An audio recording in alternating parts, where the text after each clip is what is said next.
Assalamualaikum bunda-bunda tercinta. Selamat datang di channel Ketika Ingin Tahu. Pernahkah Anda langsung menyodorkan botol susu atau payudara saat bayi Anda rewel? Padahal mungkin saja ia hanya membutuhkan pelukan hangat dari Anda. Hati-hati, kebiasaan yang terkesan sepele dan wajar ini ternyata bisa memicu pola emotional eating atau makan berlebih karena emosi saat ia tumbuh dewasa nanti. Mari kita selami lebih dalam bagaimana respons awal kita terhadap tangisan seorang anak tidak hanya sekedar menghentikan suara bising sesaat, namun sebenarnya sedang membentuk fondasi psikologis mereka untuk puluhan tahun ke depan. Selamat datang di Ruang Kesadaran Diri. Hari ini kita akan membahas sebuah konsep psikologi yang sangat penting, yaitu secure attachment atau kelekatan aman. Saat bayi menangis, itu adalah satu-satunya bahasa yang mereka miliki untuk berkomunikasi dengan dunia. Pertanyaannya adalah, apakah kita benar-benar mendengarkan apa yang mereka katakan, atau kita hanya ingin segera menenangkan mereka agar kita sendiri merasa nyaman? Pemahaman akan hal ini adalah kunci utama menuju kesehatan mental anak di masa depan yang cemerlang. Mari kita pisahkan dua hal dasar ini, lapar perut dan lapar kasih sayang.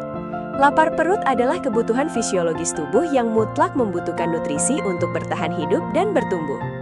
Namun, lapar kasih sayang adalah kebutuhan psikologis jiwa untuk merasa dilihat, dilindungi, dan ditenangkan oleh figur lekatnya.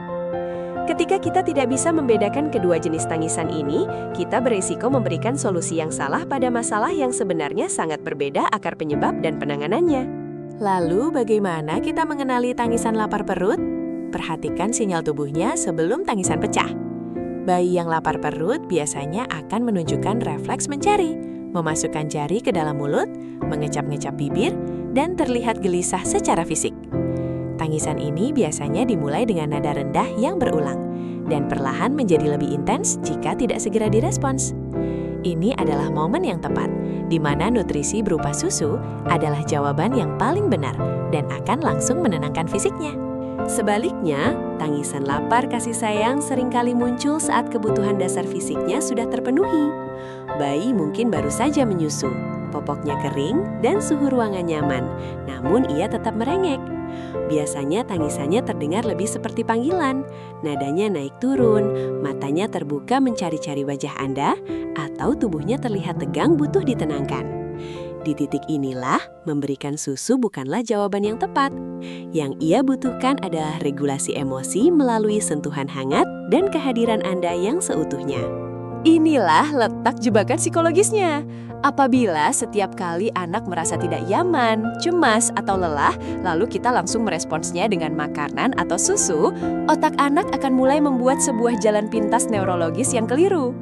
Otak mereka belajar bahwa satu-satunya cara untuk menenangkan ketidaknyamanan emosional adalah dengan mengonsumsi sesuatu secara fisik. Makanan perlahan berubah fungsi dari sekedar sumber energi menjadi alat utama untuk membungkam emosi negatif yang sedang dirasakan di dalam hati. Pola neurologis inilah yang seringkali terbawa hingga ia dewasa. Ketika menghadapi stres di tempat kerja, konflik dengan pasangan, atau rasa sepi di malam hari. Alam bawah sadarnya akan memutar kembali memori kenyamanan masa kecil tersebut. Bukannya mencari solusi atas masalah emosionalnya, ia akan meraih makanan manis atau apapun yang bisa dikunyah untuk mendapatkan ilusi kenyamanan sesaat. Inilah yang kita kenal sebagai emotional eating, sebuah pelarian destruktif yang ternyata berakar dari kebiasaan di masa bayi. Untuk mencegah luka masa depan ini, kita harus membangun apa yang disebut sebagai secure attachment atau kelekatan aman. Kelekatan ini terbentuk ketika orang tua mampu beresonansi dengan keadaan emosional anak dengan tepat.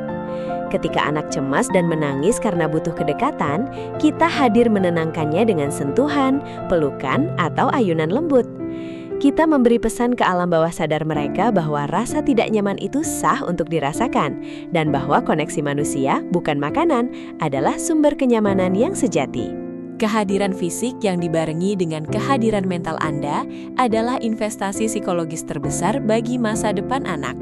Saat Anda menatap matanya, berbicara dengan nada suara yang menenangkan, dan memvalidasi perasaannya, sistem saraf bayi secara bertahap akan belajar untuk mengatur dirinya sendiri. Mereka belajar bahwa dunia ini pada dasarnya adalah tempat yang aman, bahwa perasaan sedih adalah hal yang wajar dan akan berlalu, serta bahwa ada jiwa lain yang bersedia menemani mereka melewati badai emosi tersebut. Mulai hari ini, praktikanlah jeda sejenak sebelum Anda merespons tangisan. Ketika suara tangisan itu pecah, jangan biarkan kepanikan menguasai akal sehat Anda. Ambil napas dalam-dalam, tenangkan sistem saraf Anda sendiri terlebih dahulu. Anak yang menangis ibarat cermin yang memantulkan energi batin orang tuanya. Jika Anda datang dengan energi yang stres karena ingin segera mendiamkannya, bayi justru akan semakin gelisah. Tenangkan diri Anda, amati bahas tubuhnya, dengarkan cermat, dan bertindaklah dari kedamaian. Jika setelah mengamati Anda yakin ia tidak lapar perut, berikanlah makanan untuk jiwanya. Dekap dadanya ke dada Anda, biarkan ia merasakan detak jantung Anda yang stabil, ritme napas yang tenang, dan kehangatan suhu tubuh Anda. Seringkali, hanya dengan berada di pelukan yang damai dan mendengar senandung lembut orang tuanya, sistem saraf bayi yang menegang akan kembali rileks seutuhnya.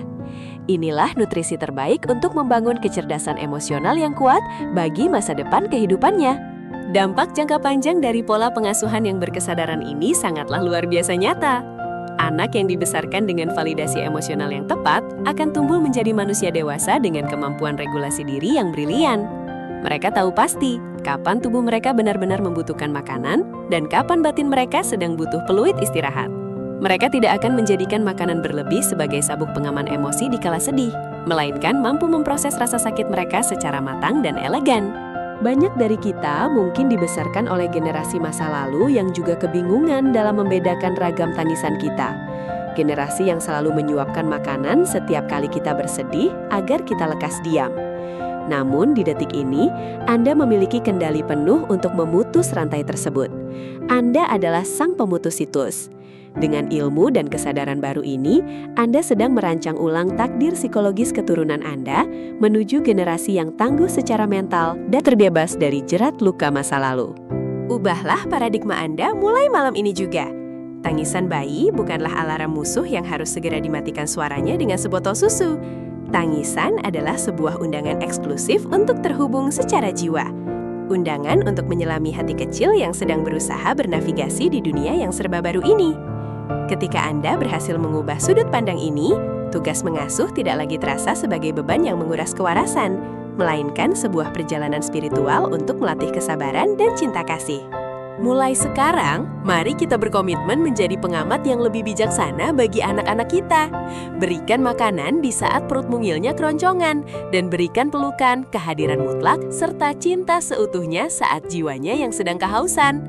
Perbedaan respons kecil yang Anda terapkan hari ini adalah fondasi paling kokoh bagi kesehatan holistiknya seumur hidup. Jadilah tempat berlindung paling aman di dunia baginya. Terima kasih telah menyimak, teruslah bertumbuh, memajukan diri, dan sampai jumpa di episode pembelajaran jiwa selanjutnya. Terima kasih sudah menonton channel kami, Bunda. Jangan lupa subscribe ya.